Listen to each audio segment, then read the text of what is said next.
Hello，大家好，我係 Ben。今次講返港漫，咁而家啲港漫呢，基本上我都只係會繼續儲李小龍嘅復刻版啦。非常多謝朋友又幫我留返。結果啦，呢次就補返由264就去到278呢個部分嘅。咁我自己嗰啲原版嘅書啊，都大部分係馬版嚟嘅，即係馬來西亞版啦。而家有返港版嘅復刻，再頂一頂。佢繼續出嘅話咧，世傑繼續出咧，咁我就可能就有套港版嘅李小龍大全套啊。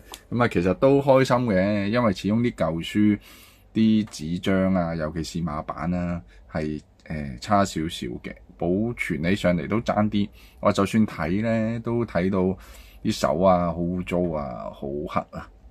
而且都講過好多次，呢批復刻嘅書嘅製作都好精良啊，好精美，好值得儲嘅。同埋個內容啦，收翻25蚊呢個價錢係，如果講雜誌嚟講啊，係絕對值嘅嚇。同埋睇翻啲公仔都好開心，一本可以睇好耐，所以係值得繼續儲落去嘅。今次一次都係小分享啦，補翻啲書嚇。下條片睇下再講啲咩啦，拜拜。